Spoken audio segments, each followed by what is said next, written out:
Olá, meus amigos, sejam todos muito bem-vindos ao canal Isaías Navi, Círculo da Terra. Uma boa noite a todos. E hoje eu tenho uma live especial aqui com o meu amigo Eduardo, do canal Overmundo. Uma boa noite, Eduardo.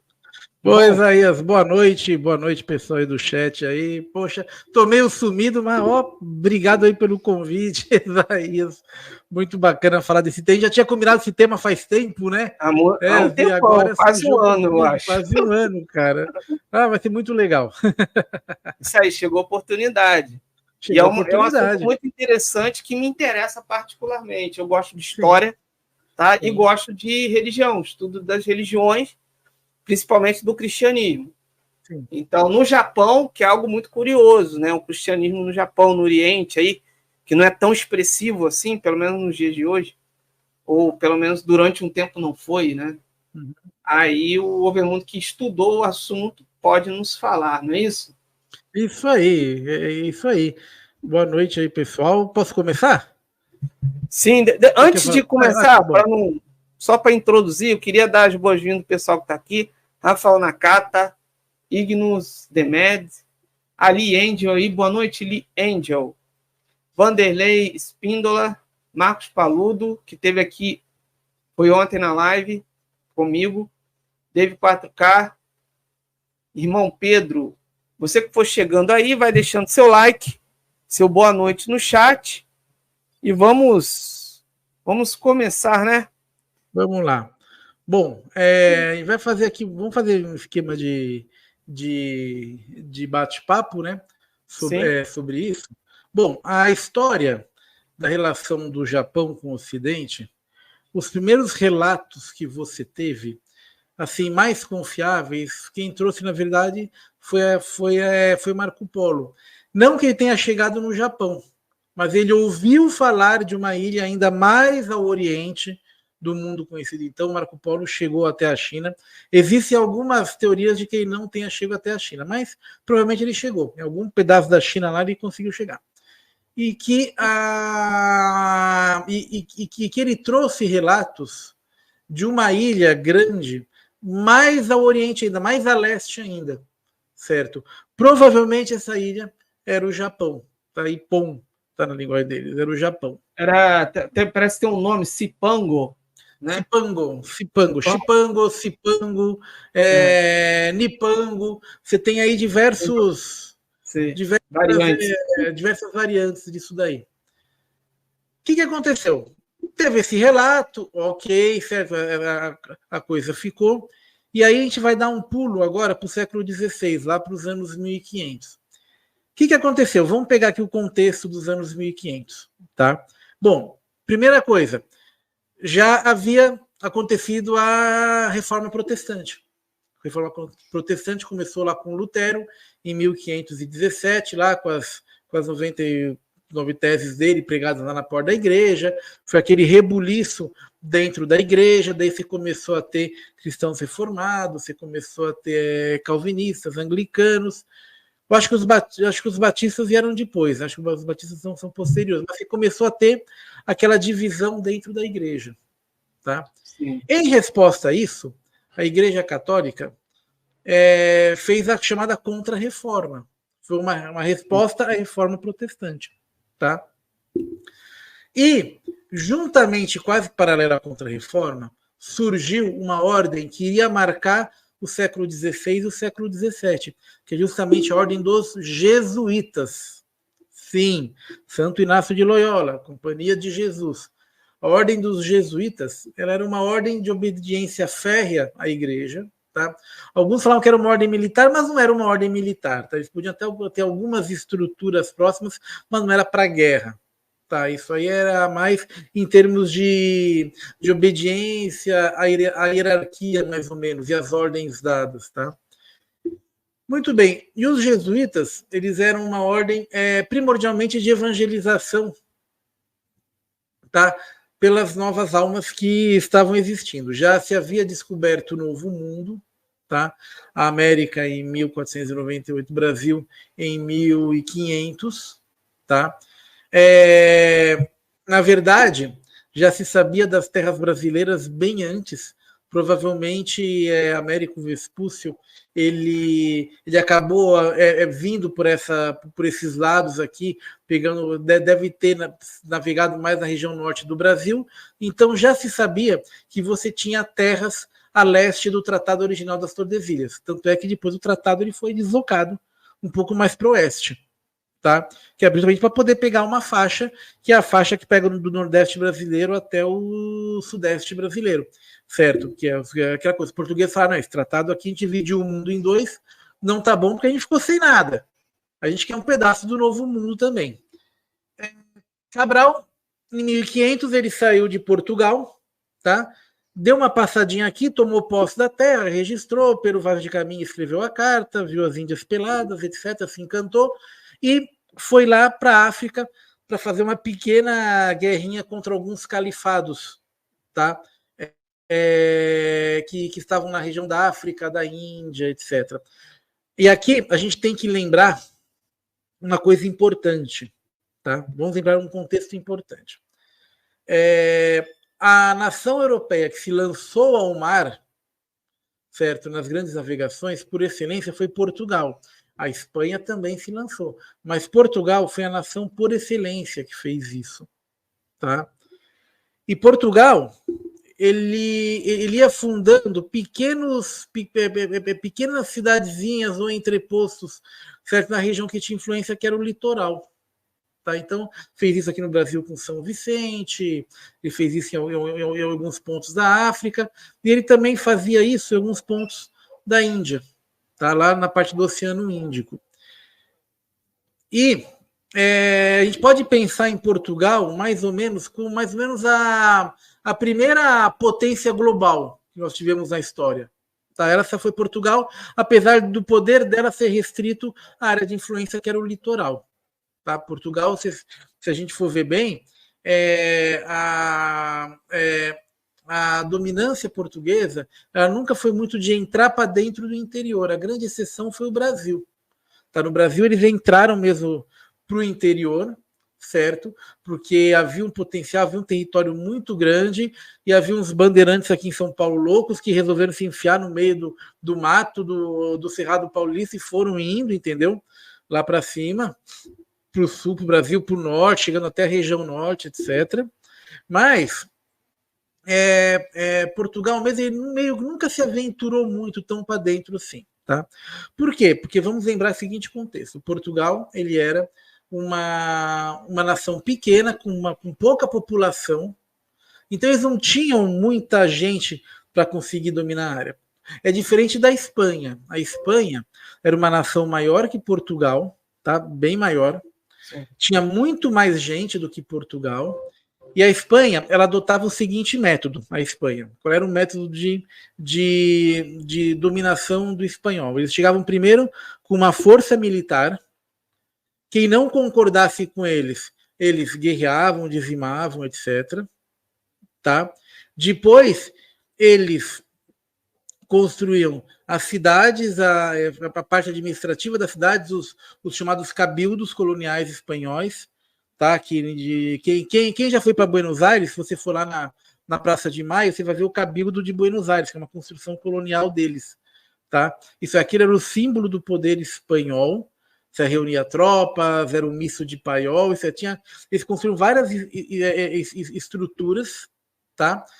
Só que para manter isso era muito caro, para você manter o exército. Então começava-se depois do trabalho de catequização, utilizando os próprios jesuítas, mas os espanhóis utilizavam muito mais também os franciscanos, os dominicanos também.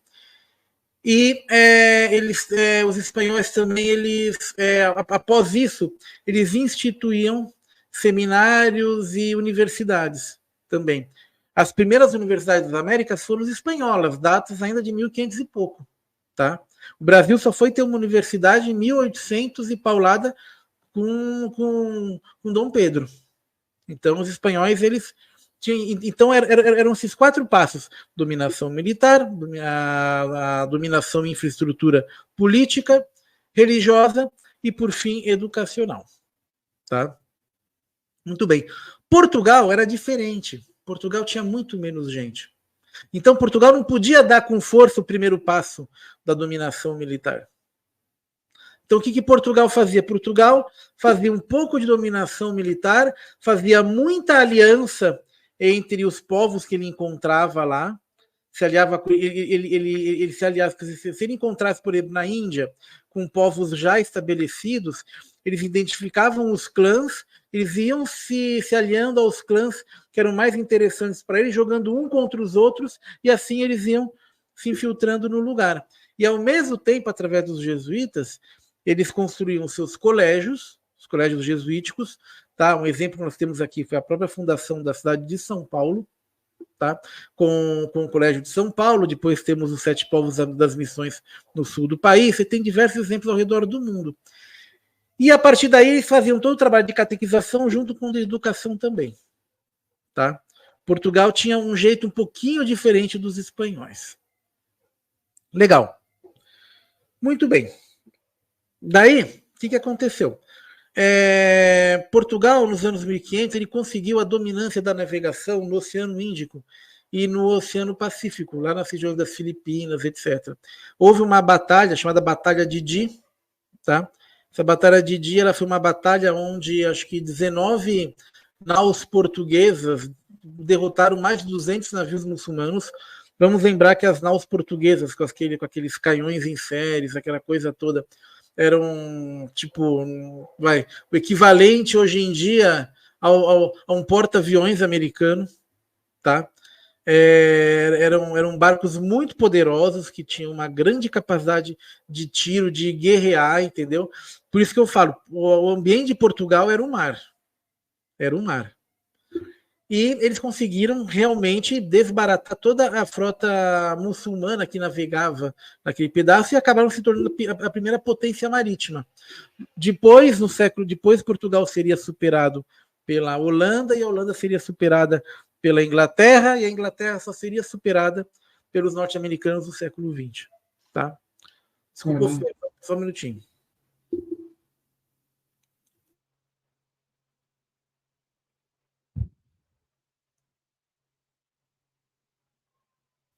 Desculpa, é que meu filho chutou a câmera aqui sem querer, desculpa. Tudo bem. Tá bom. E daí, muito bem. Daí, o que aconteceu? Isso aí. E Portugal... Desculpa que meu filho está fazendo graça aqui. E Portugal, então, ele começou a navegar toda essa região. Ele foi Goa, por exemplo, é um lugar de colonização portuguesa. Goa é na Índia. Foram os primeiros a chegar nas Filipinas. Tá? Eles conquistaram um terreno na China, onde hoje em dia é Macau. Tá? Macau é colônia portuguesa desde 1500 e pouco. E em 1543, se eu não me engano, o que aconteceu? Um navio português que pegou uma tempestade e se perdeu, tá? Ele acabou indo navegando mais a leste e chegou numa ilha, certo? Essa ilha era uma das ilhas do Japão, Kyushu, tá? Uma das grandes ilhas japonesas. Esse foi o primeiro contato do Ocidente com o Japão. Primeiro contato direto. Primeira vez que o europeu chegou no Japão. Foram os portugueses. Isso, no caso, os portugueses. No caso, Manaus português. Os primeiros chegaram no Japão, sim. Foram os primeiros que chegaram no Japão. Muito bem. Com a chegada dos portugueses no Japão, o que aconteceu? Esses marinheiros, eles retornaram para Goa. E quem que estava em Goa? Um jesuíta chamado Francisco Xavier. São Francisco Xavier. E chegou aos ouvidos dele o seguinte: olha, tem uma ilha lá, que é um lugar que tem um pessoal que é parecido com a China, mas não é da China, tem algumas características interessantes lá, tá? E o que acontece? A gente, assim, não tem ninguém lá, não tem nenhum cristão lá. Francisco Xavier, então, em 1549, na verdade, um pouquinho antes, ele organiza uma expedição partindo de Goa e na Índia, e ele navega, vai até o Japão. Vale notar, pessoal, tipo, que não era que nem nos dias de hoje, que você pega o transatlântico lá, certo? O Costa Marina lá e vai, navega bonitinho, não. Era uma epopeia o negócio, Tá? Era um negócio difícil. Uma viagem perigosa. Sim, uma viagem perigosa. Olha só, para você ter ideia, existiam frotas que partiam da Espanha ou de Portugal, assim, com 8 navios, voltava 2. Entendeu? Sim. Tipo assim, os caras partiam com 900 homens, voltavam 100. Era um empreendimento perigoso o negócio, não era mole, tá? Você vê assim, por isso que eu falo assim, eu sou meio fanboy dessa época, não a ponto de fechar os olhos para as coisas ruins que aconteceu um monte de coisa ruim também, tá? Mas, assim, pela coragem que os caras tinham também. Pô, cara, porque não é mole, né? Os caras chegavam tudo estrupiado, com escorbuto, com doença, roupa rasgada, entendeu? Sujo, com piolho, ferida na pele, um monte de coisa. Tudo isso também porque o cara tinha um retorno financeiro disso aí. Legal. Uhum. Então ele chegou lá em Kagoshima, que é uma região japonesa, em 1549. Legal. Então, São Francisco Xavier, ele começou a organizar o cristianismo lá, certo? Ele começou a fazer uma organização. A primeira coisa que ele notou lá é que o Japão havia meio que acabado de sair de um período de guerra civil.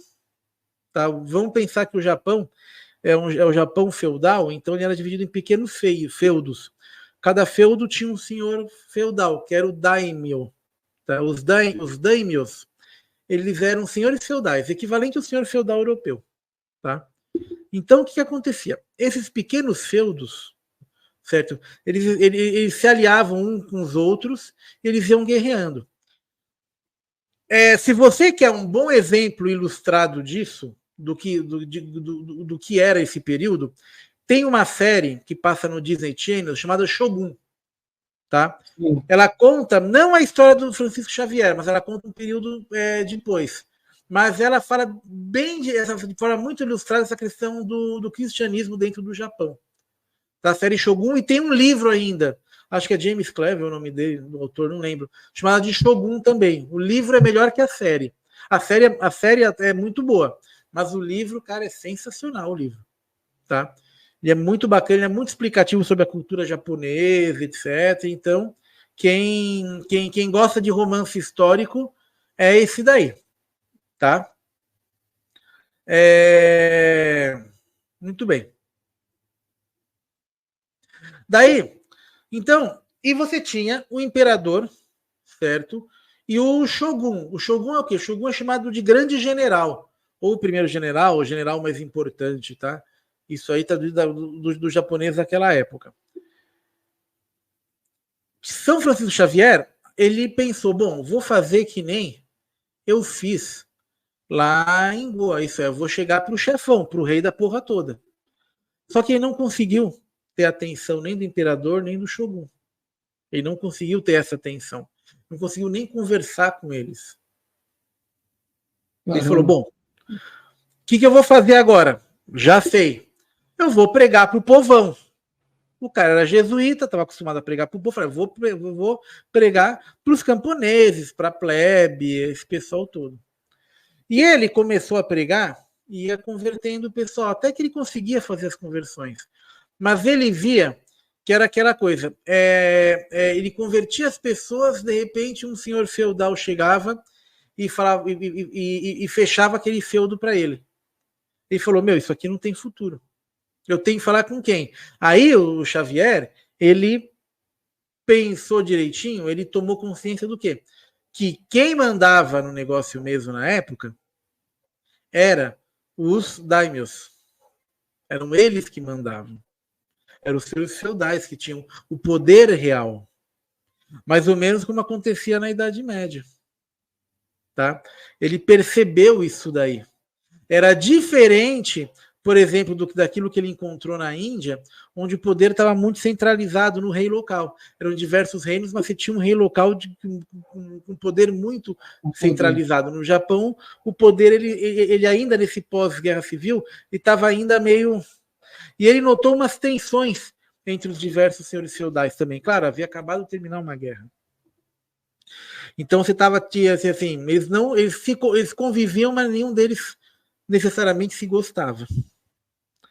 Legal. O que aconteceu nessa brincadeira? Aconteceu o seguinte. Ele começou a entrar em contato com os senhores feudais, então. Ele conseguia converter? Então, aí que vem a grande questão. O que acontece com eles? Quando você tem, olha só, você tinha na época mais ou menos 250 senhores feudais no Japão. Os portugueses chegaram lá com armas mais modernas, os alcabuzes portugueses, que é tipo parecia um bacamarte, aquelas espingardas longas dos portugueses. Eles chegaram com novos tipos de armadura. Pra você ter ideia, algumas armaduras japonesas têm influência portuguesa. Tá? Caramba. É verdade, algumas armaduras de placas japonesas foram feitas com técnicas trazidas por portugueses. Né?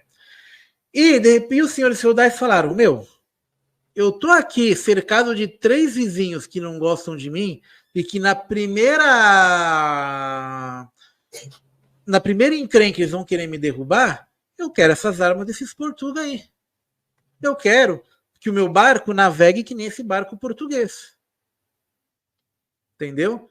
Então, eles começaram a abraçar os portugueses que chegaram. Os senhores feudais. Ah, não, pode vir aqui, tratava bem, entendeu, etc. E o principal, os senhores feudais japoneses, eles notaram que os portugueses tinham muito interesse em evangelizar uma parte deles, que eram justamente os jesuítas. Então isso acabou virando uma moeda de troca. Ele falou, olha, você pode vir aqui, você pode evangelizar o pessoal, pode construir igreja, mas me ensina a fazer essa arma de fogo aí, me ensina a fazer esse tipo de pólvora que eu não conheço. Você entendeu? E os portugueses queriam o quê? Comércio. Por quê? O Japão produzia seda, produzia diversos itens bastante interessantes que os portugueses pegavam, levavam para as Índias e para a China para vender. Isso é, Portugal ficou como intermediário comercial do Japão. Para cima e para baixo Portugal foi. Então, basicamente, quase todo o produto de alto valor japonês começou a escoar através de navios portugueses. Para onde? Para a China, para a Europa, para a Índia, etc. Você entendeu? Isso Entendi. Todo mundo começou a ganhar. E os portugueses, e principalmente São Francisco Xavier, ele notou uma coisa. Ele notou que a sociedade japonesa não era uma sociedade tão inculta assim. Ele notou que eles tinham uma tradição de literatura, que eles tinham uma tradição de escrita e caligrafia. Não sei se você sabe, no Japão, antigo, caligrafia era uma arte. A arte da caligrafia, daqueles ideogramas, etc. Tá? Kanji. Oi? Kanji. Kanji. Que eles tinham... É o tipo de caligrafia. Eles tinham uma tradição de teatro, coisa que mesmo em Portugal, certo? Isso era uma coisa meio... Não se tinha tanto. Os japoneses tinham isso. Olha só que sociedade culta que esses caras chegaram. Então, e por isso que os japoneses achavam os europeus bárbaros. Eles chegavam numa sociedade que as pessoas tomavam banho. Sim. Você entendeu? E os portugueses chegavam lá, passavam mês no mar sem tomar banho. Na Europa, passava 6 meses sem entrar numa tina d'água. É igual, o Eduardo, deixa eu só te fazer uma intervenção. É tipo chineses com os ingleses, né, também. Exatamente. Os chineses achavam que os ingleses eram bárbaros. Exatamente, eram bárbaros. Sim, para fim, eram gente sem ter aquela cultura refinada que os chineses tinham, e os japoneses achavam a mesma coisa. Né? A China e o Japão, sempre no Oriente, sempre foram polos de cultura e estudo que se tinha na região. Eles sempre foram esses polos culturais, né? Que influenciavam suas respectivas regiões. A China, obviamente, pelo tamanho dela, influenciou muito mais do que o Japão. Né? Legal. Isso aí, então o que acontecia? Olha só, para você ter uma ideia, dos 250 feudos, 90 se converteram ao cristianismo dessa forma. Mas não é assim que o povo chegou lá e falou, nossa, agora somos de Jesus, aleluia, todo mundo começou a cantar que nem o Padre Marcelo. Não era isso. Eles Era aquela conversão no estilo que você tinha quando os senhores feudais europeus se convertiam logo após a queda de Roma. Isso é, olha, o meu feudo aqui, ele vai se converter e ponto final. Agora todo mundo é cristão, façam fila para ser batizado. E a partir daí, exatamente, é quase que uma conversão forçada. E a partir daí eles deixavam os jesuítas construindo igrejas, tá? E começaram a catequizar isso. Primeiro vinha a conversão e o batismo. É como se fosse um partido político, né? A partir de agora nós vamos votar em fulano. Exatamente, exatamente. Certo. Então, o que aconteceu nessa brincadeira? Você assim, teve feudo com 50 mil pessoas batizadas em uma semana. Você tem ideia de como o negócio era. E os padres jesuítas, assim, eles não venciam, na verdade, batizar esse monte de gente. Eles não venciam. Em 1561, certo? Os jesuítas, eles notaram uma coisa. Na verdade, um pouquinho depois, para 1570, mais ou menos. Eles notaram uma coisa. Eles notaram que faltava padre para tanto convertido. Então, eles começaram a instalar os primeiros seminários no Japão. Em coisa de 3 anos, eles já tinham mais de 50 padres japoneses mesmo de nascimento, autóctones, né? E por quê? Porque eles precisavam expandir isso daí, tá? E a relação permaneceu harmoniosa mais ou menos até todo o shogunato até a uma boa parte. Oi? Até a época dos samurais, né? Não. Nessa época eles já eram samurais. Samurais, na verdade, é uma. A gente acha que samurai é só aquele cara que vai com a espada e corta tudo. Samurai era a casta superior do Japão. Era tipo elite do Japão. Era tipo a nobreza do Japão. Esses eram os samurais. Não necessariamente o cara precisava ser um as da espada, correr com os bracinhos para trás, que nem o pessoal fala, nada disso, tá? Que não existe. Mas eles eram a nobreza japonesa, os samurais. Tanto é que, olha só que interessante. No Japão, no budismo, eles acreditavam na ressurreição. Na ressurreição não, na reencarnação. Só que você podia reencarnar como samurai ou como plebeu. Se você morresse em desonra, se o samurai morresse em desonra, ele reencarnaria como um plebeu. Por isso que você tinha o suicídio ritual, que é o seppuku ou harakiri. Então, o que acontece? Eu não vou mais falar essa palavra, tá? O seppuku ou o harakiri, ele era uma forma de você expiar, do samurai expiar alguma desonra dele. Então, por exemplo, o daimyo dele, o senhor dele, havia dado uma missão para ele e ele não cumpriu essa missão. Ele voltava em desonra e ele pedia permissão para o senhor feudal para ele cometer o seppuku. E o senhor feudal falava, pode cometer, ou então ele dava outra missão para ele tentar, através de outra missão, se redimir. Mas quando ele permitia a missão, porque a falta era grande, ele era cometido da seguinte forma. Você lembra que você tem aquela katana, que é aquela espada japonesa grande, e você tinha um sabre menor, né? O sabre também era usado nas lutas, o sabre, tá? Mas ele tinha uma função ritualística. O que acontecia? Aquela pessoa que ia cometer o seppuku, ela pedia ajuda a um companheiro, a um parente, a um outro samurai, etc. Então, ele tinha todo um ritual, certo? Que ele preparava a área lá conforme, se tivesse tempo ele faria toda uma preparação, se não tivesse era meio no improviso. Ele abria o kimono dele, ele pegava aquela adaga ritual, enfiava na barriga e fazia um corte de um lado para o outro e mais um diagonal se ele conseguisse, ou de um lado para o outro e um vertical, de forma a abrir o ventre dele e mostrar aquilo que ele tinha dentro dele para fora. Só que para a agonia não durar, o que acontecia? Chegava o que auxiliava com uma katana e cortava a cabeça dele num golpe. Entendeu?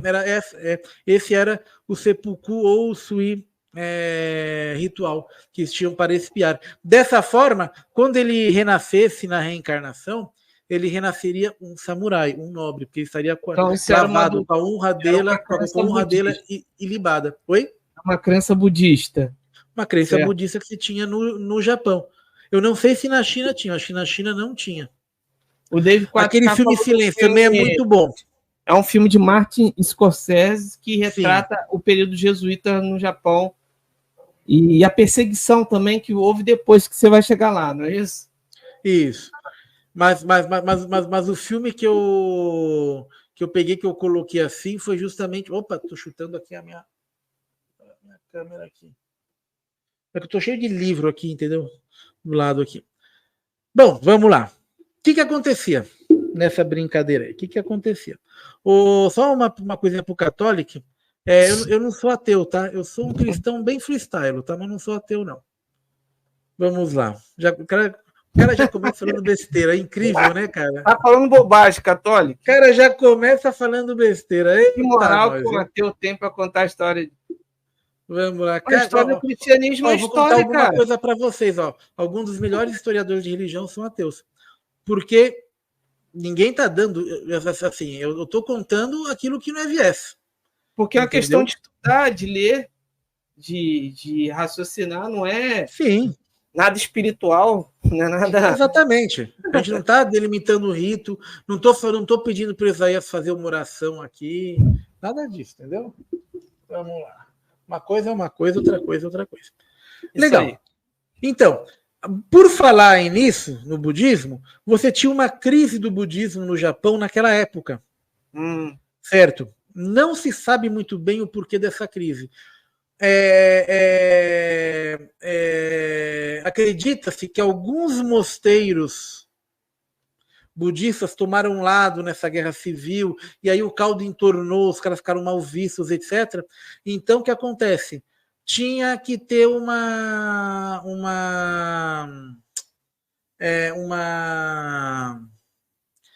rolava uma treta, eles estavam mal vistos. Então, os próprios senhores eles queriam também minar um pouco o poder do budismo. Só que as primeiras relações entre católicos e budistas foram muito amistosas. Por quê? Por causa de um erro de tradução da palavra que era exatamente Deus. Então acontecia, o Deus, certo, que o budismo acreditava, com aquela questão religiosa do budismo, aquele ser primeiro, inicial, etc., eles achavam que era o mesmo Deus católico. Ah, tá. Na fizeram concepção... um sincretismo. Exato. Não. Sincretismo não. Eles achavam que os católicos eles tinham a mesma religião que eles, só que de uma forma diferente. Exatamente. Por um erro da tradução, dos primeiros tradutores. Isso, vamos lembrar que japonês e português são radicalmente diferentes, né? São duas radicalmente. Assim, radicalmente. Cara. Você vê um japonês falando, fala, não tô entendendo nada. Quando Francisco Xavier percebeu esse negócio, ele falou, não é, ele falou, caceta, não é nada disso, ele falou. Então ele meio começou a se afastar um pouco dos budistas, e os budistas de repente falaram, caramba, não é nada disso, e também se afastaram dos católicos. A questão é que nos feudos onde houve a conversão, você teve destruição e expulsão de monges budistas, e no lugar dos templos budistas foram erguidos templos católicos. Tá? Alguns templos, inclusive, em estilo japonês, outros em estilo ocidental. Por que isso daí? São Francisco Xavier e os jesuítas em geral dessa época, eles tinham uma visão muito interessante. Eles falavam, olha, você tem que se adequar, certo, aquilo que você vai pregar à população onde vai estar, que vai receber a pregação. Então, por exemplo, houve uma ordem dos jesuítas que eles usavam aqueles mantos de lã europeu grossos, né? Que se vestissem com kimono de seda japonês, para ficar mais próximo dos japoneses. Uhum. Entendeu? Não era um sincretismo. Estratégia. Era uma estratégia. Não era para quê? Para você se aproximar, para você não ser tão diferente. Porque o ocidental já era diferente na cara. Porque eram duas etnias diferentes. Mas ele queria aproximar cada vez mais. Aí, além disso, se começou a ter as primeiras artes católicas da época. Isso é, você via lá, principalmente a arte de Jesus e Maria, que no Japão se traduziu para Mariko, tá? Com olhos puxados, com roupa de estilo japonês.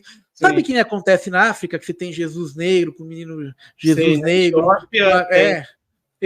Exatamente, vestido com aquelas roupas africanas, etc. É a mesma coisa que acontecia no Japão. Olha só, isso aí, estamos falando em 1500. Isso aí. 1500 a gente está falando isso daí. Uhum. Tá? Olha só, assim, isso é uma coisa que dá BO até hoje. Em 1500 os jesuítas já faziam isso. Uma coisa, Vermundo, parece que esse período da história do Japão é meio obscuro, né? Não é que seja obscuro.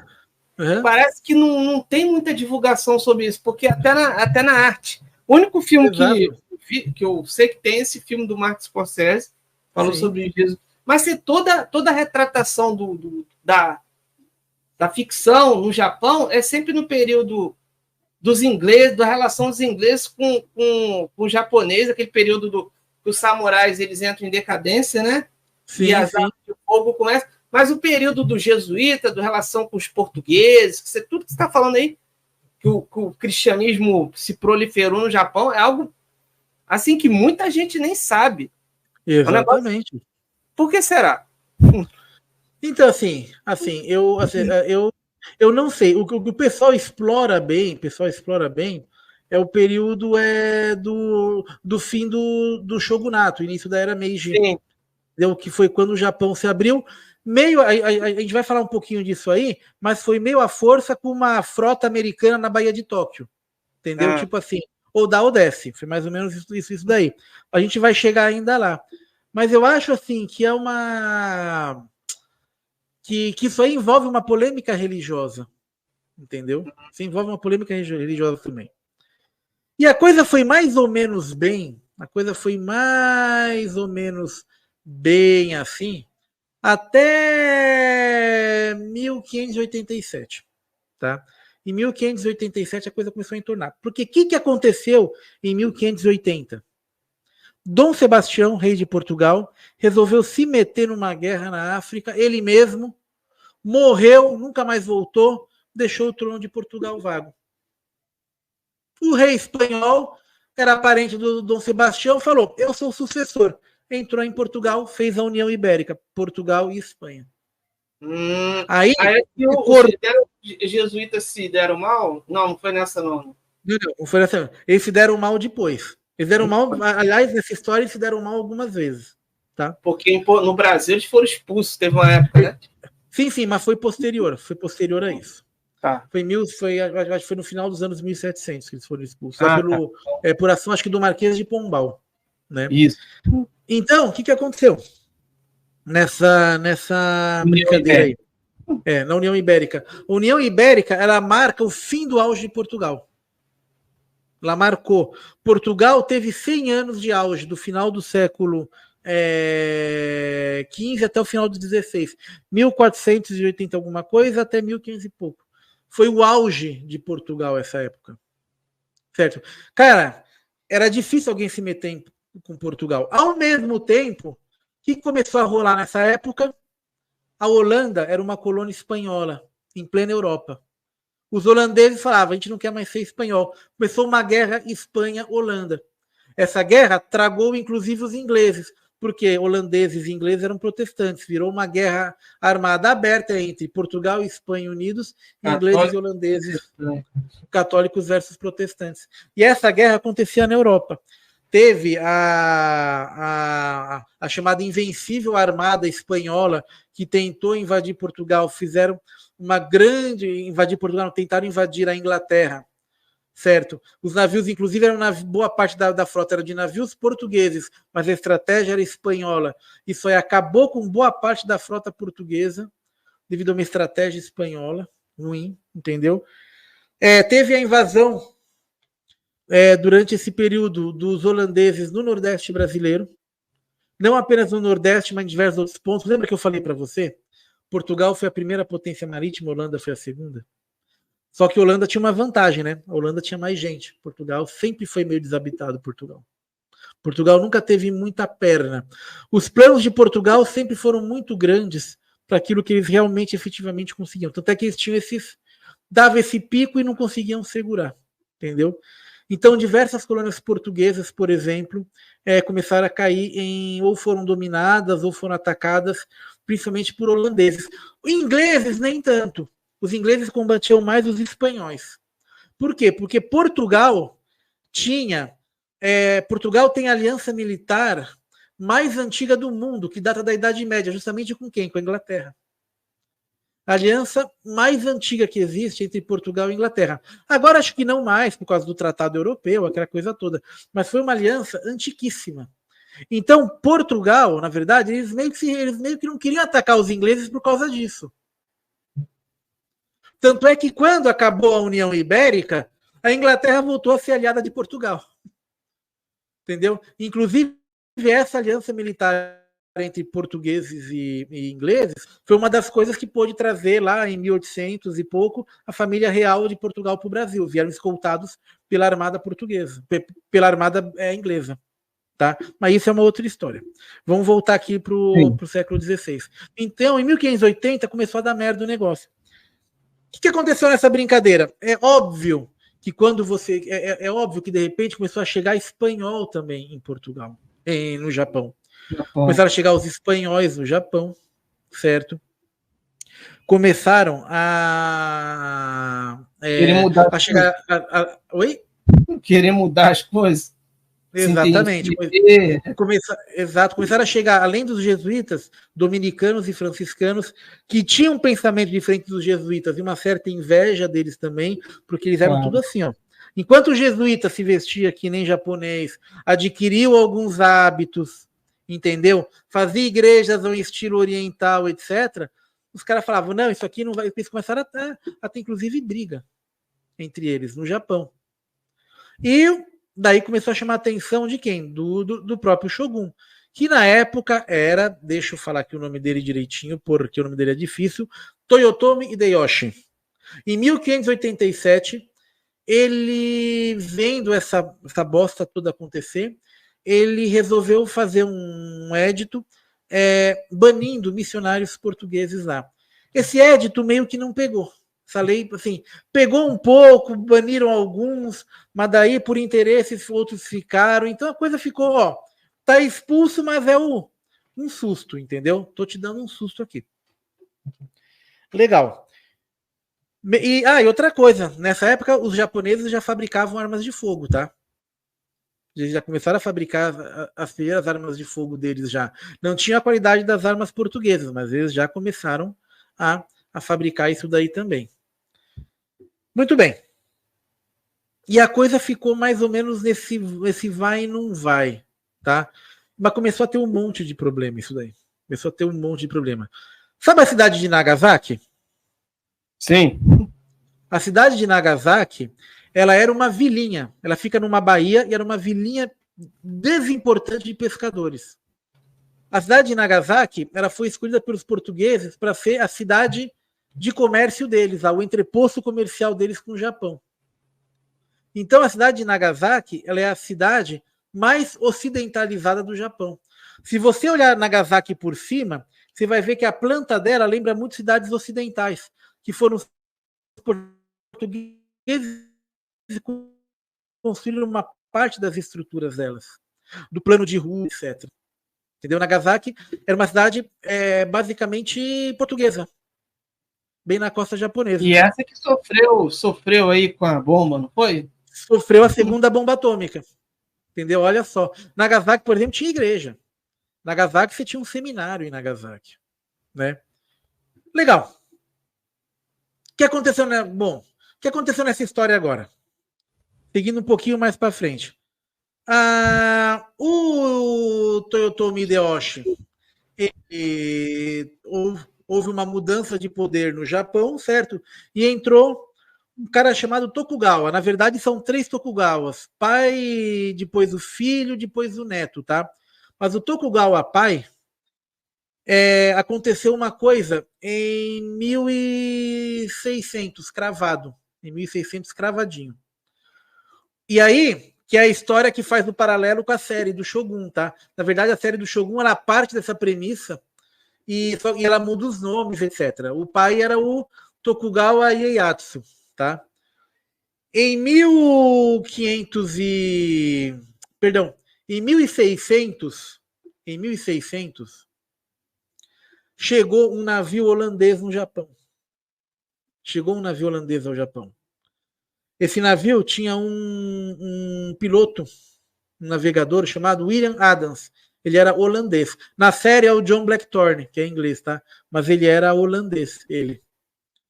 E vamos lembrar que na época Portugal, assim, a União Ibérica durou até 1640, foram 60 anos, tá? De União Ibérica. Então, naquela época, a Holanda estava em guerra com Portugal e Espanha, os caras não se bicavam. Esse holandês, ele chegou no Japão e entrou em contato com esse Shogun, o Tokugawa. Só que o William Adams, ele não queria evangelizar, o cara queria grana, ele queria comércio. Ele foi para o Japão através, através de uma rota que só os portugueses conheciam, que era uma rota pouquíssimo utilizada, que em vez de você contornar a África, você contornava o Cabo da Boa Esperança, o Cabo Horn aqui na pontinha da América do Sul, e cruzava o Pacífico. Ele foi por essa rota. Por quê? Porque a rota da África... que a Terra é um globo, né? Provando que a Terra é um globo. Por quê? Porque a rota contornando a África e a Índia estava lotada de navio português. Então ele falou, eu vou para um lugar mais longe, mas eu vou chegar Se a Terra é plana, como é que eles conseguiram fazer isso? Exatamente. Não dava, né? Olha só, os caras já sabiam que a Terra era uma esfera naquela época. Quando ele chegou lá, os caras chegaram com escorbuto, chegou lá uns 30 marinheiros, 40 marinheiros só. Chegaram destruídos lá. Tokugawa virou e falou, os holandeses. Só que ele era um cara esperto. Só que o William Adams, que era holandês, ele era esperto pra caramba, ele. Ele era safo, ele. Ele era safo pra caramba. E ele inclusive, fez amizade com o Tokugawa, que era o Shogun, e começou a ascender. Tanto é que ele é considerado o primeiro samurai branco do Japão. Primeiro samurai não japonês. Ele conseguiu um título de samurai. Por quê? Porque ele ajudava o Tokugawa. Ele nunca teve permissão para voltar para a Holanda, nunca teve. Mas ele se integrou tão bem na sociedade japonesa que o próprio Tokugawa começou a gostar dele. Assim, não gostar mais. Tipo assim, bom, esse cara tá me dando tudo com segredo de navegação, tem os canhões do navio dele, tem não sei o quê, tá me dando notícia de fora. Certo? Tanto é que ele treinou tradutores, inclusive, porque o William Adams, ele falava holandês, espanhol, português e inglês. O cara falava 4 línguas. Isso foi o cara certo na hora certa para o Tokugawa. Tanto é que ele virou tradutor oficial do Tokugawa para falar com os portugueses. Porque alguns tradutores portugueses eram cristãos, então eles davam eles iam sentindo a coisa e davam uma dourada. Então você não tinha muita forma de saber se aquilo era verdade ou não. Eles chegaram a mentir algumas vezes para o Tokugawa, segundo o próprio Tokugawa. O William Adams não. Então ele virou muito de confiança. E aí ele virou a maré contra os portugueses. Por quê? O que aconteceu? Ele contou exatamente aquela estratégia que eu falei lá atrás. Lembra que eu falei que Portugal não tinha perna para chegar, então eles chegavam com um pouco de estrutura, daí eles iam catequizando, iam educando, e assim eles iam dominando o local? O William Adams falou, os portugueses agem desse jeito. Os jesuítas e os religiosos estão aqui, são pontas de lança para dominar o seu país, como eles fizeram com Macau, com Goa. Então esse cara entregou o jogo. Ele entregou o jogo.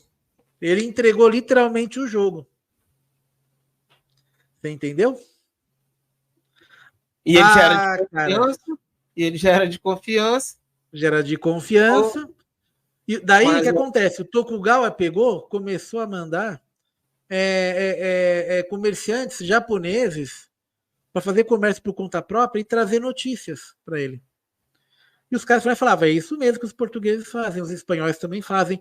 Os espanhóis massacraram as Filipinas quando eles invadiram as Filipinas. Entendeu?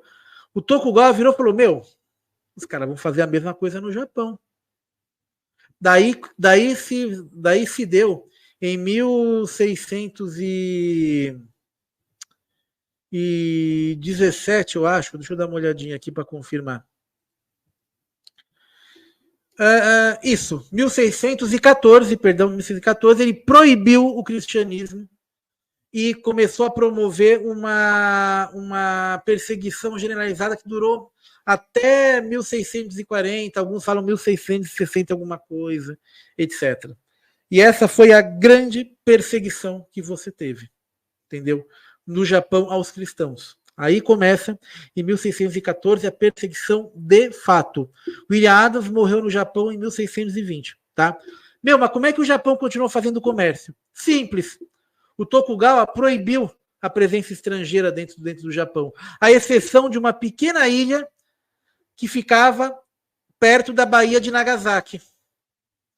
Essa ilha era administrada por quem? Pelos holandeses. Porque o Tokugawa considerou que os holandeses não queriam catequizar, não queriam evangelizar os japoneses. Eles queriam apenas fazer comércio. Ele falou, comércio, ok. Vamos ganhar dinheiro.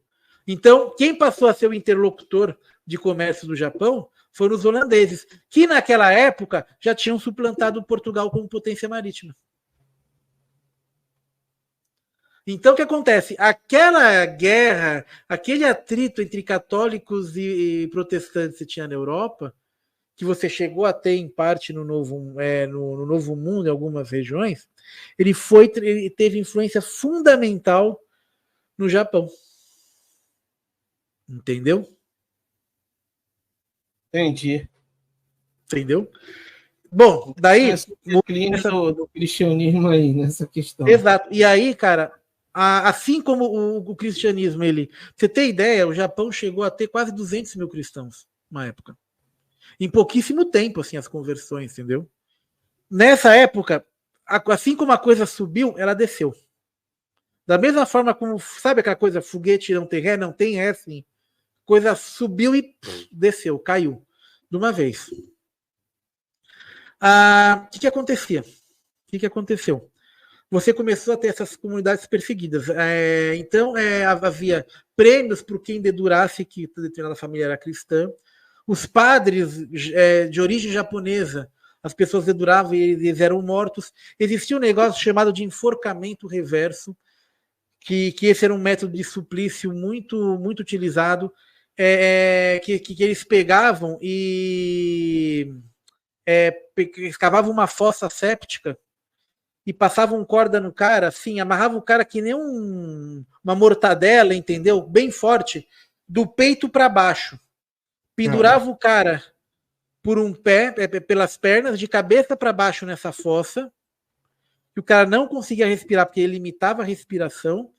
Amarravam um dos braços atrás e deixavam outro braço livre. Por que o braço era livre? Porque ele podia abjurar da fé cristã. Se ele abjurasse da fé cristã, ele era salvo. Eles tiravam as cordas dele e estava salvo. Antes de fazer isso, eles perguntavam se ele negava a fé cristã. Se ele não negava, ele ia para as torturas e para a morte. Esse era um método. Em Nagasaki foram enforcados 26 mártires, os chamados 26 mártires de Nagasaki, inclusive uma criança de 12 anos que não negaram na época a fé cristã. Eles foram enforcados, não, foram crucificados no meio, numa colina próxima da cidade para todo mundo ver. Uma lembrança do que acontece com os cristãos. Eles entravam nas casas para procurar sinais como cruzes, imagenzinhas, terços, essa coisa toda. Isso é porque não podia ser cristão. Estava proibido ser cristão, a pena era a morte. Teve uma determinada época que eles faziam placas de madeira ou placas de bronze com imagem de Cristo na cruz, com imagem de Maria, do menino Jesus, e a pessoa tinha que pisar naquela placa. Tinha que pisar e tipo arrastar o pé na placa, sujar a placa com o pé. Entendeu? Para falar que não era cristão. Inclusive até bebês, eles colocavam o pezinho do bebê lá e esfregavam o pezinho do bebê lá para falar que o bebê não era batizado, não era cristão. Outros tipos de morte, por exemplo, foram colocados naquela época. Existia um tipo de morte muito comum naquela época que eles colocavam, que eles pegavam uma faca. O que acontece? Conforme você abre a sua barriga, você não morre na hora. Entendeu? Se você conseguir cortar sem cortar nenhuma víscera ou vaso importante, apenas expor o abdômen, você vai demorar aí um dia ou dois para morrer, tá? Porque o sangramento vai ser muito pouco e você vai morrer por infecção, etc. Eles amarravam o pessoal à beira-mar, entendeu? Fazia esse corte na barriga e largava o cara lá. Que vinha comer carne? De noite, caranguejo. Então os caranguejos saíam, entravam no buraco e começavam a comer o cara de dentro para fora. É uma forma de morte lenta e aterrorizante, né? Sim. Você entendeu?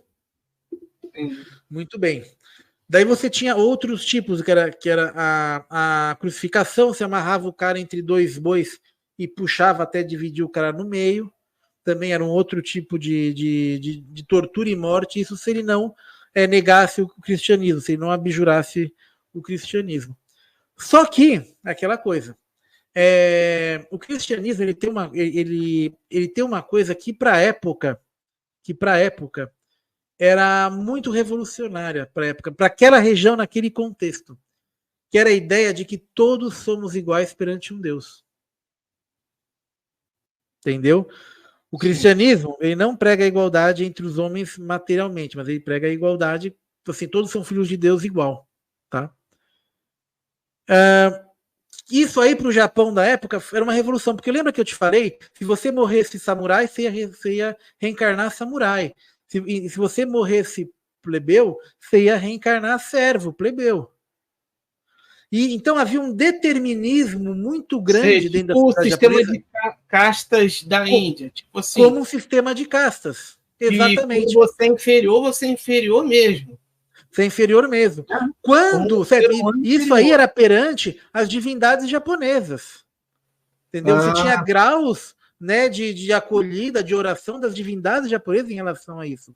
Quando o cristianismo chegou lá e falou: todos vocês são iguais, todos vocês vão receber o mesmo julgamento, tá? Isso aí tem uma força poderosíssima numa sociedade que está desse jeito. Uma força poderosa. Você já imaginou? Isso é a redenção do cara, de uma vida toda de sofrimento que o cara tem. Ele descobrir que ele é importante, que ele é importante, que ele é igual ao Shogun. Após a morte, que vai ter o mesmo julgamento, que a balança vai ser igual para os dois. Você entendeu isso? E mais, né? E mais. A diferença. A questão do... aí você tem aquela parábola de Jesus, né? Do rico e do Lázaro, que já inverte totalmente até coloca até o cara que é apegado à riqueza, o rico, como alguém que diante de Deus ele tá errado, né? Exato. O pobre você vai valorizar. Exato. Para nossa sociedade hoje, isso aí tipo é uma condição sine qua non para viver em sociedade, todo mundo ser igual, entendeu? Não somos, infelizmente, tá? Sim. Temos leis humanas que cagam tudo, mas para nossa sociedade hoje em dia isso aí deixou, naquela época no Japão, uma tremenda novidade. Então o que acontece? Eles mataram todos os padres, aqueles padres que eles não conseguiram matar. Eles morreram de velhice e sem bispo você não ordena padre. Padre é sempre ordenado por um bispo, tá? Isso dentro da Igreja Católica. Então o que aconteceu? A Igreja Católica japonesa, ela encolheu e ficou escondida, tá? O nome desses católicos, esse período é chamado de período Sakoku. Tá? Exatamente, Sakoku, o nome desse período. Eu não lembro muito bem o nome em japonês dos cristãos escondidos, tá? Eu não lembro muito bem. Mas, em 1783, durante a restauração Meiji, o que acontece? O shogunato Tokugawa, porque o Tokugawa foi o grande shogun do Japão, da Era Moderna. Então, ele foi o filho, o neto, o bisneto, o tataraneto, foi como se fosse uma dinastia dos Tokugawas. Em 1873, as condições mudaram muito, as condições políticas do Japão mudaram, tá? Começou a haver uma abertura comercial, principalmente por causa dessa questão dos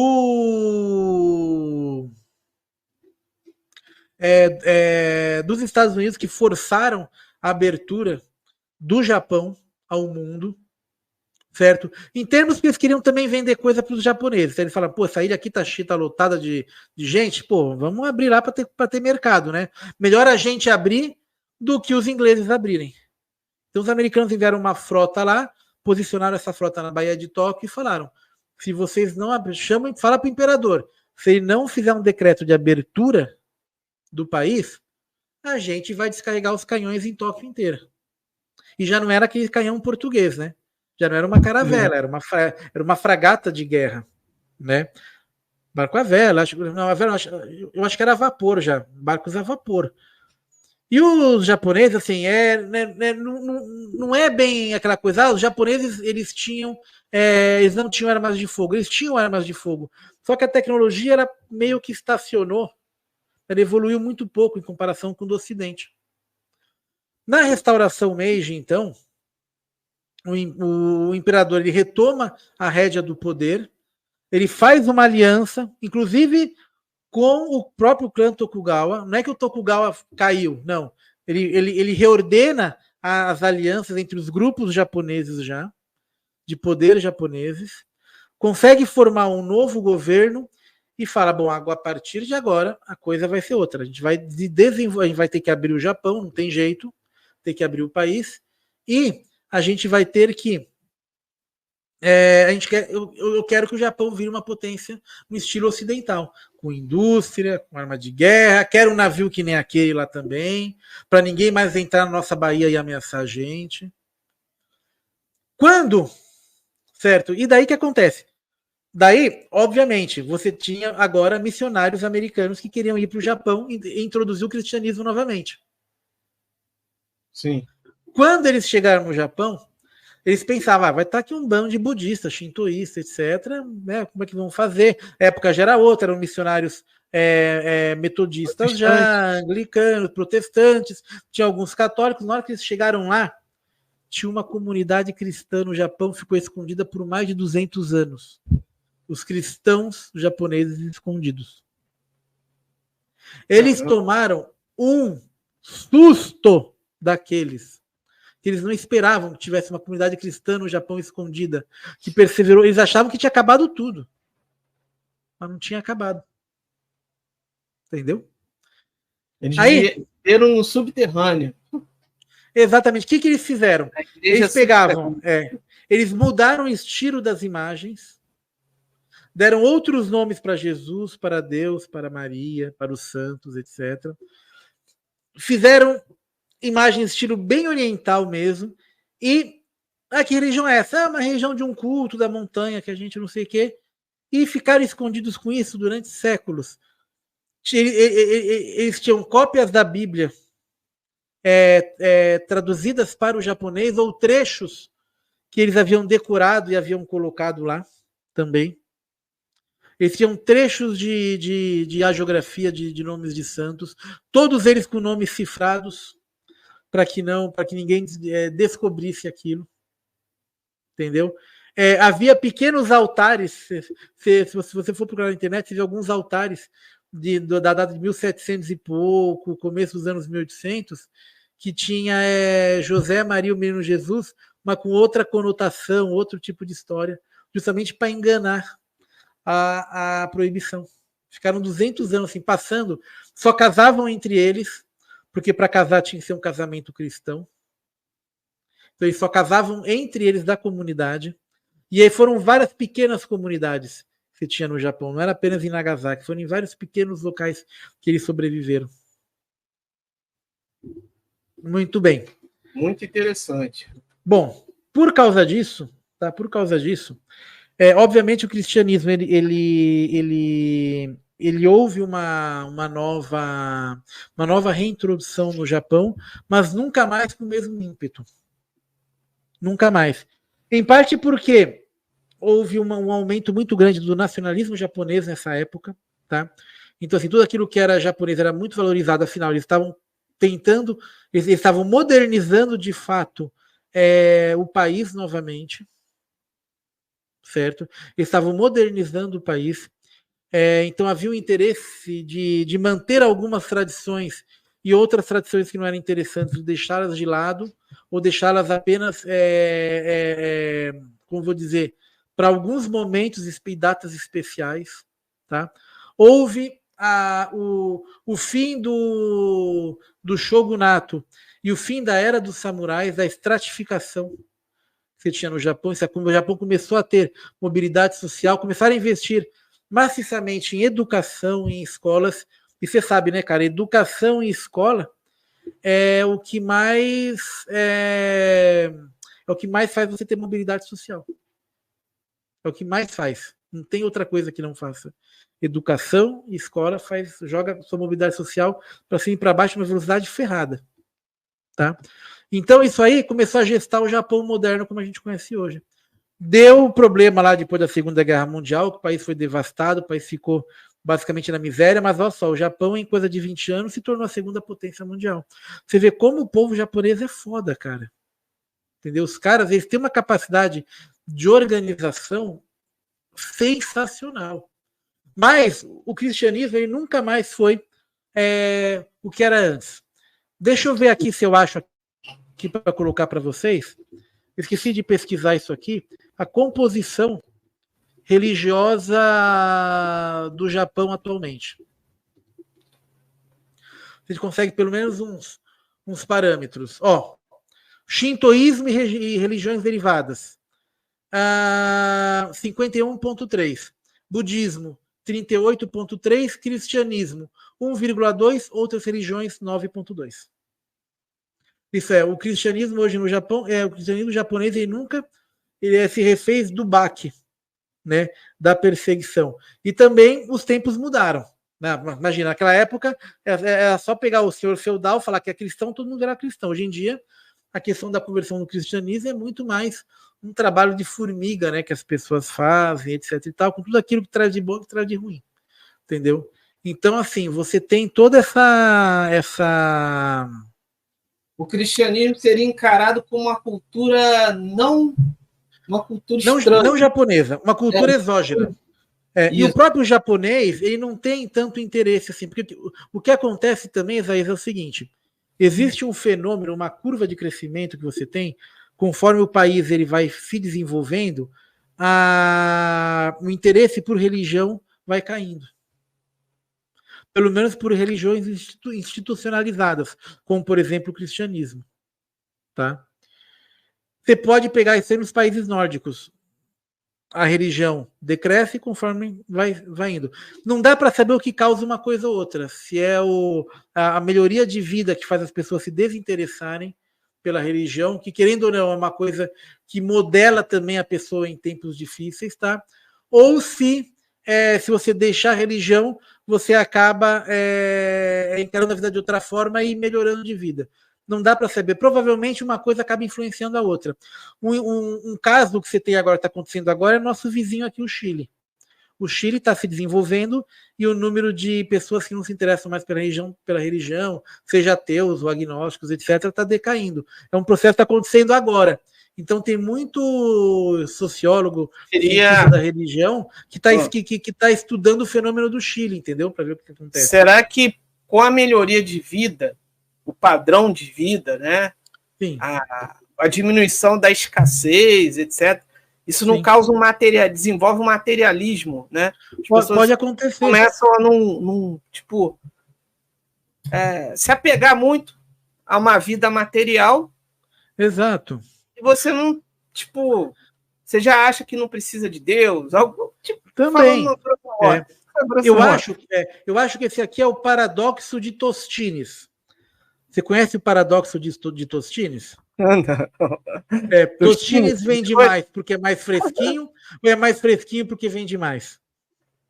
Entendeu? Sim. Quem é dos anos 80 lembra isso. Entendeu? Ó, o Thiago Brito falou, nos Estados Unidos não é assim. Nos Estados Unidos não é assim, Thiago, porque lá eles têm uma questão religiosa muito forte, um aporte de imigrantes muito grande também, entendeu? Estados Unidos, eles têm um outro tipo de história, uma história fundada pelos pais fundadores, cristãos, aquela coisa toda. Você tem aquela região do meio oeste, que é o chamado Círculo da Ferrugem, o Círculo Cristão, entendeu? Então você tem toda aquela... É um outro tipo de história, entendeu? É diferente do que aconteceu, por exemplo, no Japão e na Europa. Vamos lembrar que Estados Unidos, a população cresce mais por imigração agora do que por nativos, entre aspas, né? Exatamente, por nativos, entendeu? Nativos no sentido, não os índios, mas mas de norte-americanos, né? Históricos, na verdade. No caso, o Japão também tem muitos imigrantes, principalmente brasileiros, né? Tem sim. Então, talvez o cristianismo lá, ele floresce mais entre esses imigrantes. Porque esses imigrantes, eles levam, né? O imigrante, o japonês brasileiro, na verdade, são raros que são budistas ou shintoístas, né? Uma boa parte deles, apesar de manter as tradições, eles são católicos, entendeu? Ou porque foram convertidos aqui, entendeu? Ou porque já tinham algum contato lá, mas boa parte deles foram convertidos aqui.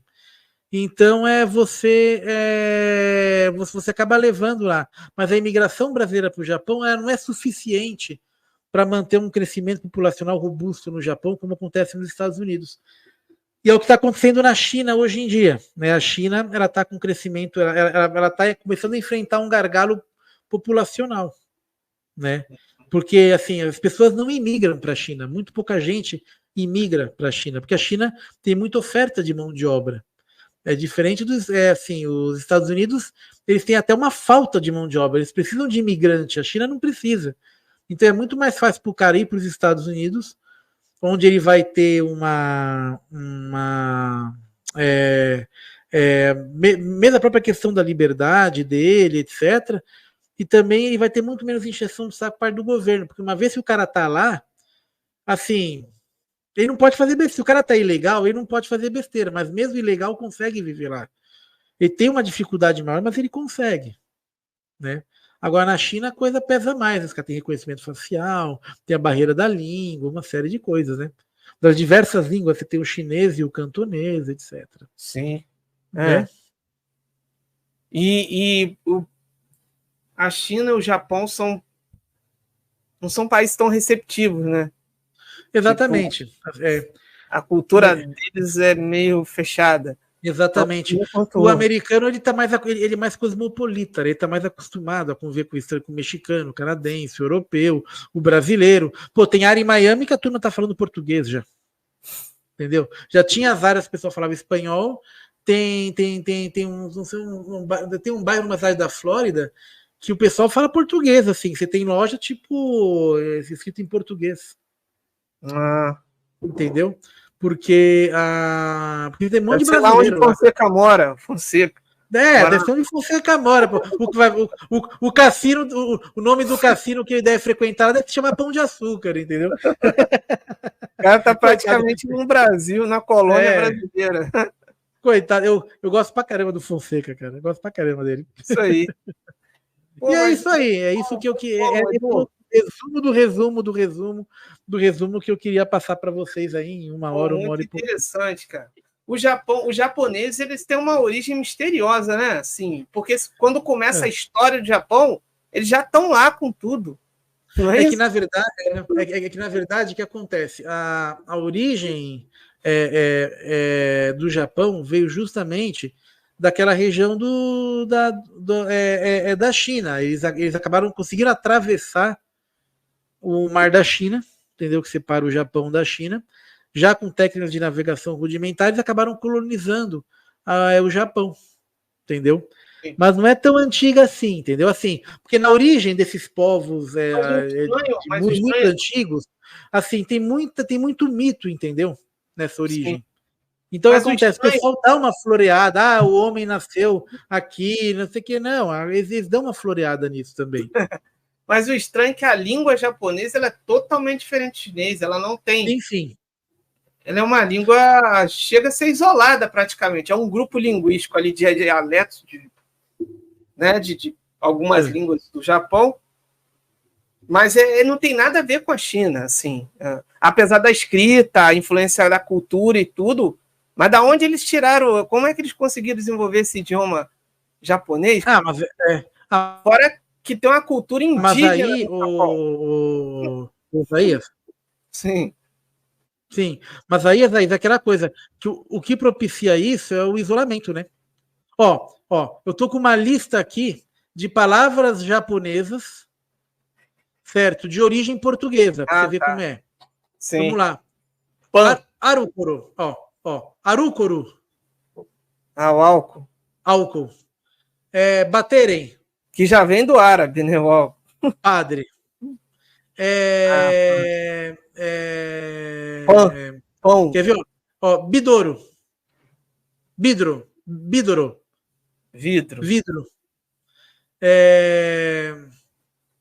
Quer ver? Bouro. Bouro ou bouru? Bola. Bouro é bola, não é isso? É bola. Eu tô vendo aqui na Wikipédia, tá? Daí, esse eu acho que vem do inglês, hein? Boro. Daí aqui, capitão. Capitão. Capitão. Capa. É capa. Parece que tabaco tem também. Tabaco, que é o Cristã. Que é pão. Cristã. Cristão. Kirisuto. Kirisuto. Cristo. Vamos ver outro aqui. Copo. Copo. Curuço. Cruz. Essa é ótima. Marmelo, cara. Então você tem pão, né? Isso. Pandoro, pão de ló, pão de ouro, pão dourado, né? Rosário, que é o terço, né? Que é o que vai dar. Sábado. Então você tem sabão, cara. Chabondama, bola de sabão, bolinha de sabão. Espuma. Temporas. Têmporas. Inclusive, tempurá tem um negócio engraçado aqui. O que acontece? As têmporas eram dias sagrados, né?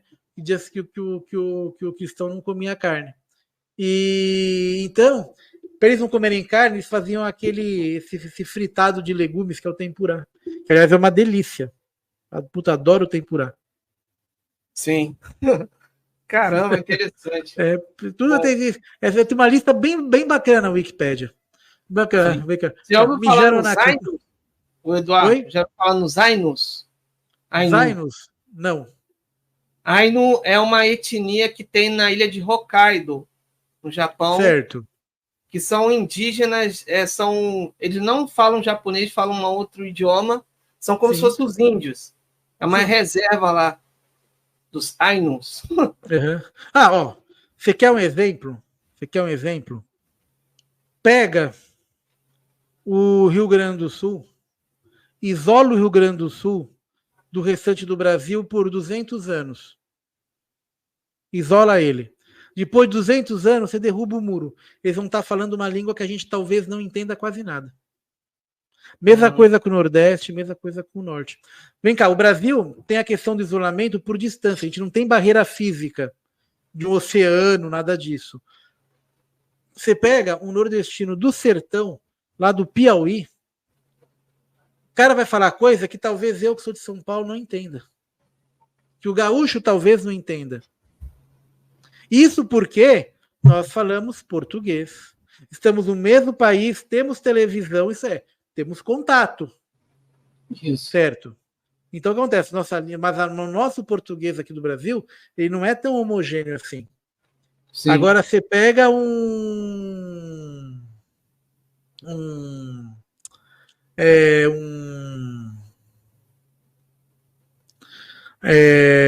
um país que é o Japão, que ficou isolado, que é repleto de ilhas que também tiveram seu isolamento, um país relativamente montanhoso, que dificulta muito a comunicação, em tempos que você não tinha internet, você não tinha carro, você não tinha rádio, você não tinha telefone, você não tinha nada. As línguas, elas vão.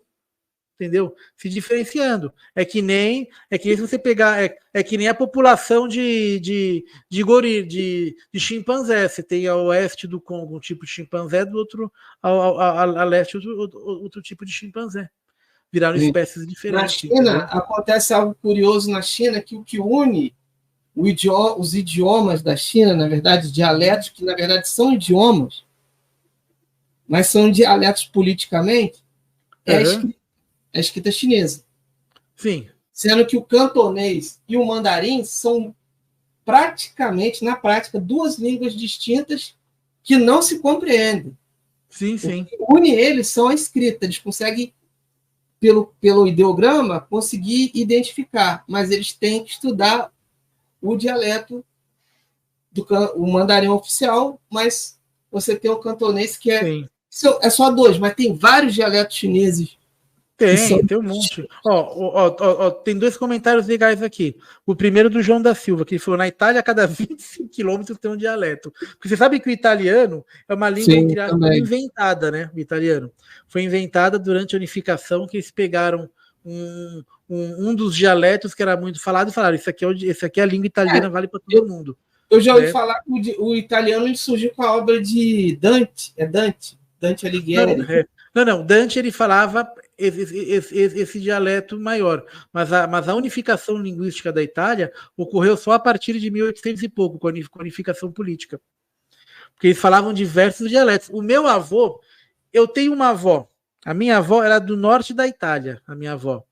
Você tem ideia? A minha avó contava que ela morava numa vilinha, que era tipo essas vilinhas de montanha, sabe, perto de Alpes, que no inverno dava 40 centímetros de neve na porta, no Natal. Tanto é que minha avó não gostava do Brasil, porque ela falava que aqui era muito quente. E o meu avô era de Nápoles. O meu avô, ele era de Nápoles. Isso era na ponta da bota, cidade portuária, aquela coisa toda. E meu avô adorava o Brasil, né? Só que, às vezes, os dois conversavam em italiano, os dois. E era um italiano diferente, os dois. O meu pai, como ele convive com eles, ele era filho deles, ele distinguia qual italiano que era qual, entendeu? Então, meu pai, ele sabia. Eu, tipo assim, o pouco que eu aprendi, já esqueci.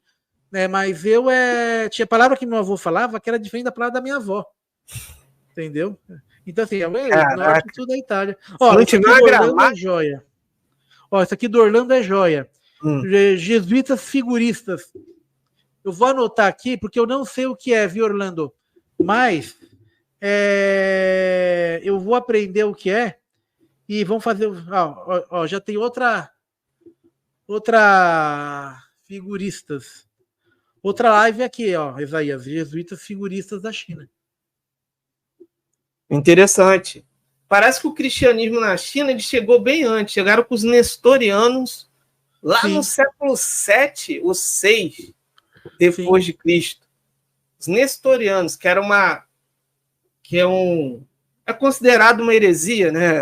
Seria uma vertente aí que floresceu muito no Oriente, ali na Síria, uma linha que é uma divergência, né? Questão como que fala? Da natureza de Cristo.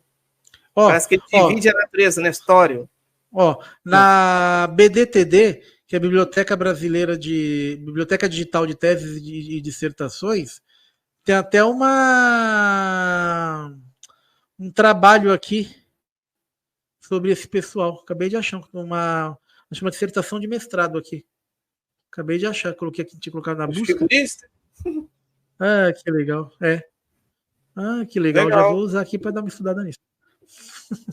Essa vida acadêmica, tô ficando chato com vida acadêmica agora. Depois a gente pode fazer uma live só sobre os jesuítas, falar sobre o que os jesuítas trouxeram e tal. Sim, sim. Eu gosto dos jesuítas. Os terraplanistas odeiam os jesuítas porque eles são conspiracionistas. Mas eu gosto, porque os jesuítas tem muita coisa interessante. Sim. É aquela coisa assim, olha, na expansão do cristianismo pelo mundo, ocorreu muita merda. Tá? Ocorreu muita merda, muita coisa boa, muita coisa que aos nossos olhos hoje são errados, mas que na época era certo. Então, assim, estudar o negócio, independente se você é evangélico, se você é ateu, se você é católico, se você é budista, Não importa. Isso daí isso é muito legal, cara. É muito bacana. Eu vejo assim, você tem que ter um olho mais compreensível, porque as pessoas têm mania, principalmente aqui os brasileiros, mais aqui, gosta de emitir juízo moral sobre um período histórico com a mentalidade totalmente diferente da nossa. Exatamente. Uma realidade totalmente diferente, com o mundo e, né? Aí pega anacronismo, você pegar um conceito, um princípio moderno, sei lá, de uma conduta moderna e aplicar a sociedades, né, bem sem antigas, dúvida. que não totalmente diferente da nossa realidade. Sem não dúvida. Dá. Não. E é aquela coisa assim, os próprios jesuítas no Japão também não entraram. Nossa, somos bonzinhos, né? Padrezinhos assim, só ficavam assim. Não. Os caras também influenciaram na política japonesa, entendeu? Foram responsáveis por algumas mortes, etc. Você teve toda uma questão desse tipo também, entendeu? Mas não assim. Então, assim, assim, tudo que é humano é escala de cinza. Você não tem uma divisão entre luz e a falta de luz. É aquilo que eu costumo falar. A luz e a falta dela, a luz que eu falo no sentido de bem, a falta dela no sentido de mal, são dois pontos virtuais que praticamente não existem. O que você tem são escalas de cinza que se aproximam deles, entendeu? Porque a gente é humano, nós somos esse negócio de preto e branco, né? Não existe. Direita, esquerda, preto e branco. Não existe. São pontos virtuais. São coisas que você olha que está lá longe, você não consegue alcançar. Nós somos escalas de cinza, literalmente. Temos o bem e o mal, entendeu? Dentro da gente, dentro da nossa sociedade, que é um reflexo das pessoas. Igual os protestantes falam mal do católico, mas os protestantes também cometeram aberrações, crimes terríveis aos nossos olhos na história. Sim. Então, não tem como. Aquela histeria coletiva do caso das bruxas de Salem nos Estados Unidos. Salem foram protestantes. Foram protestantes, entendeu? Isso. Você teve fogueiras protestantes na Inglaterra, anglicana, por exemplo. Calvino, você quer cara mais sacana que Calvino, cara, que era um cara terrível, Calvino, entendeu? E católico, você teve Torquemada, o grande inquisitor católico mandava qualquer um para fugar. Se o cara que entrava o cisco no olho, ele mandava queimar. Aqui os jesuítas figuristas. Antes de terminar a live, eu queria fazer uma divulgação, pessoal. Mas deixa eu ler um comentário aqui. Os jesuítas figuristas descobriram que os povos chineses já tinham a ideia do futuro Messias que viria. Eles descobriram uma conexão entre o livro de Enoque e o I Ching, escrito pelo imperador Fuxi. Isso gera uma tese aí algo muito interessante. Quando me falam de livro de Enoque, assim, eu lembro de nhoque, entendeu? Então, assim, livro de Enoque, para mim, é sempre um troço meio conspiratório também. Não, mas o Orlando aqui não é conspirador, não. Ele é um estudioso do livro de Enoque mesmo. Então tá bom. Desculpa, Orlando. Não é conspiração, não. Então tá bom, Orlando, desculpa. Eu retiro o que eu falei, Orlando. Me desculpa. Ele não é terraplanista. Tá? Certo. Porque eu tenho essa coisa com o livro de Enoque, de tanto que falaram do Enoque. Entendeu? Então, Orlando, você me desculpe, eu estou me retratando aqui. Entendeu? Tá aqui o Marlan também falando de São Francisco Xavier, como já foi falado. O filme Silêncio, isso aí.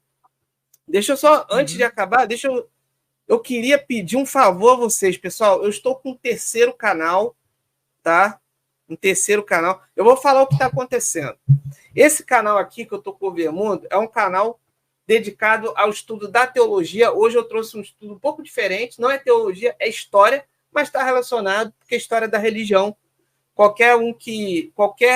Você que está me assistindo quiser também fazer uma live sobre história da religião, história do cristianismo, catolicismo, etc. Vou fazer a live também, tá? Muito interessante. Tem um canal... Daqui a pouco eu vou divulgar seu canal, Eduardo, mas isso aqui eu preciso. Eu preciso que vocês se inscrevam nesse canal aqui. Esse canal aqui não tem ninguém lá. É um canal que eu estou abrindo agora. Na verdade, tem 27 pessoas que eu tenho há anos essa conta, ok? Mas ali eu vou publicar lives antigas, de debates, de entrevistas. E eu, a partir de amanhã, 18 horas, eu vou soltar essa live aqui como estreia. Então, você pode ir para o chat comentar e vai ser interessante. Aí eu estou botando o link aí para você se inscrever. Peço a vocês que se inscrevam. Amanhã eu estarei... Tá o link aí. Ó. Amanhã eu estarei divulgando esse canal aqui. Entendeu? Tá. Tem um outro canal, o meu outro canal, que era o canal secundário. Esse aqui. O canal secundário, deixa eu ver aqui. Calma aí.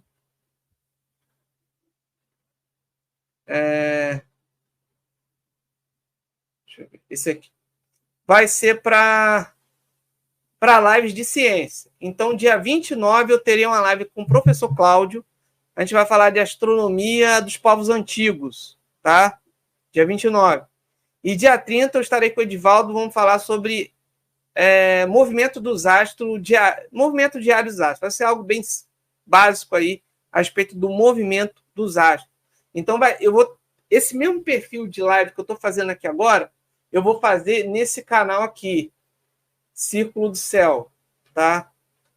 Eu tirei as lives de lá, eu não vou fazer mais aquele tipo de live aberta que entra 10 pessoas, que fica todo mundo falando sem parar. Não vou fazer esse tipo de live mais, pelo menos por enquanto, tá? Então tá o link aí. Quem não é inscrito, se inscreva. A maioria aqui eu acho que já está inscrito. E agora eu vou abrir aqui, vou mostrar para vocês o canal do Eduardo Overmundo. Espera aí. É um canal também de muita informação. Aqui. Tá aí. De vez em quando ele faz umas lives lá, ele tá meio ocupado ultimamente. Bem ocupado. Tá aí o canal bem ocupado. Aí, ó, gente, canal... esse ano o canal, acho que vai um vídeo por mês só esse ano. Aí, dá uma olhada lá, tem várias lives também. Tem uma live que eu tenho com ele lá, bem antiga, né? Sim. Não sei se é esse aqui, é esse canal aqui que eu tô lá. Tem uma live... É esse mesmo. O tema da live é O que pensa Isaías Navi. Aí tem vários vídeos interessantes aqui, mas é combatendo a conspiração na área da ciência, da saúde, né? Sim. Muito interessante. O Orlando, ele disse aqui, Edu, se você quiser pesquisar a fundo sobre os jesuítas figuristas, procure sobre o padre Joaquim Bouvet e a troca de cartas entre ele e Leibniz. Legal, já anotei já. Isso aí. Anotado então, já. Obrigado, Orlando. Aqui, ó. Isso aí, valeu, Orlando. Marlon, já fechou o círculo. Céus, terra e águas. Isso aí. Depois vou fazer o círculo do fogo. E assim vai. Mas obrigado a todos. Valeu, Edu. Foi muito interessante essa live. Eu que agradeço aí, viu? Assista do começo, que é muito interessante. É muito legal. Até para quem não entende do assunto, ficar sabendo como que... História é uma coisa muito impressionante, né? Intrigante aí. Sim. A gente pode fazer mais lives. Quero fazer mais lives assim. Sim, né? Sim. A gente pode fazer uma live para a história da medicina, que é um negócio que é lindo de se ver, né? Como você foi acertando e errando, né? Isso a gente pode fazer no outro canal. Esse vai ser no outro canal. Legal. E essa live aí dos cristãos figuristas também, dos jesuítas figuristas, me interessei agora. Achei um tema bem legal. Esse eu não sabia da existência desse. Sim. Isso aí. Eu lembro que eu vi um filme uma vez A Missão, com Robert De Niro, um filme muito legal, que fala dos jesuítas quando eles foram os 7 povos das missões. Sim, eu assisti. É muito bom esse filme. Assistiu? Eles foram... Eu assisti, é muito bom. Eu tive que assistir esse filme para o mestrado, você acredita? Eu tive que assistir esse filme para o mestrado. Aquele filme, ele representa a realidade, porque eu fico observando. Eles construíram uma sociedade com os índios. Sim. Porque às vezes a gente tem muito aquela utopia que eu acho um pensamento um pouco... que não corresponde à realidade, que é achar que o índio gosta de viver apenas no mato, só na selva, etc. Sim. Os jesuítas, eles trouxeram os índios, deram uma qualidade de vida boa para os índios, Sim. né, com a sua catequese, e vieram os portugueses, o Marquês de Pombal, acho, né? Marquês de Pombal. Sim, ele que deu a ordem. Mandou acabar com as mandou missões. Acabar. Inclusive, ele influenciou o próprio Vaticano com isso aí.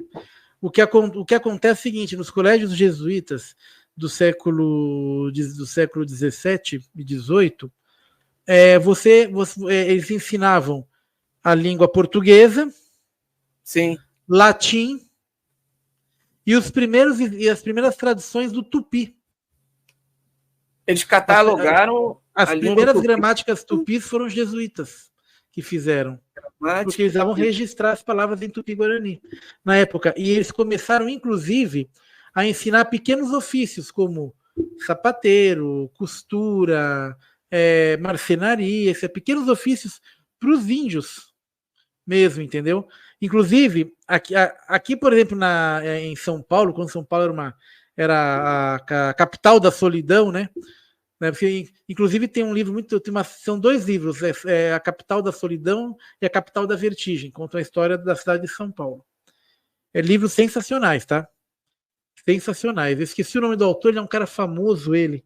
Nossa, eu tô com a cabeça cheia de nome. Mas A Capital da Solidão e A Capital da Vertigem. No livro A Capital da Solidão, ele conta justamente a questão dos colégios jesuítas, que no começo os senhores a elite da capital paulista, você não tinha escola aqui. Era só o colégio dos jesuítas, que foi se expandindo, começou numa espécie de oca de pilão e a coisa foi crescendo, né? Então, no começo, o filho dos bambambãs da cidade estudavam muitas vezes com o filho o básico, né? Com o filho do português livre, com o filho do índio. E com o que casou com da Índia casou com o português. Entendeu?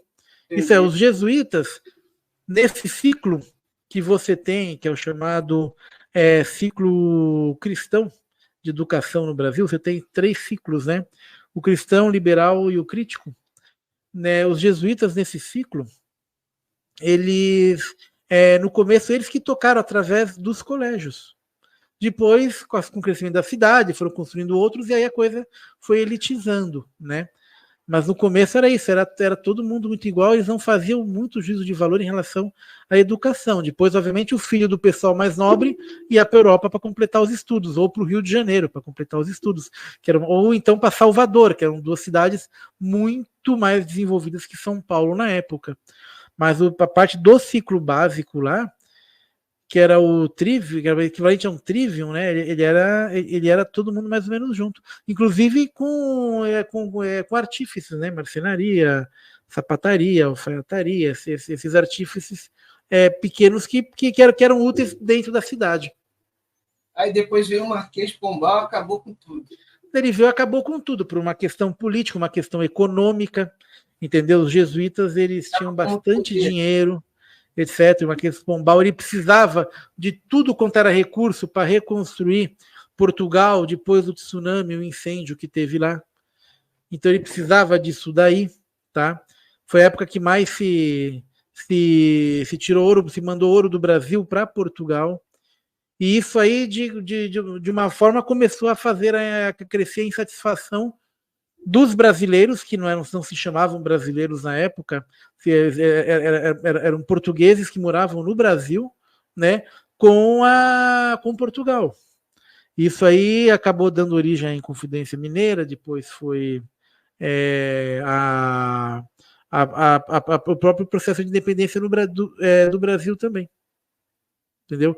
Que é um processo completamente doido, porque quem fez a independência foi o príncipe de Portugal, né? É tipo um negócio meio único no mundo. Um dia vamos falar da independência do Brasil, que puta, cara, que é um troço muito louco, assim. Assim, é meio diferente de todo mundo, entendeu? Assim, é um troço que você fala, tipo, puta, só brasileiro para inventar um troço desse. Caramba, só a gente mesmo para inventar um troço desse tipo.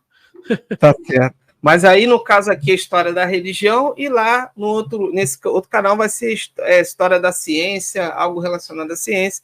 Aí e a gente vai desenvolvendo aí outras lives interessantes. Obrigado a todos. Beleza, Edu? Posso terminar? Tá bom? Tranquilo.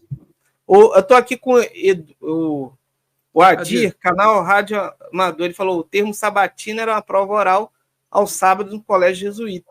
Isso aí, é verdade. E eu vou marcar uma live aqui com o Adir também para falar sobre a lei de Moisés e o direito.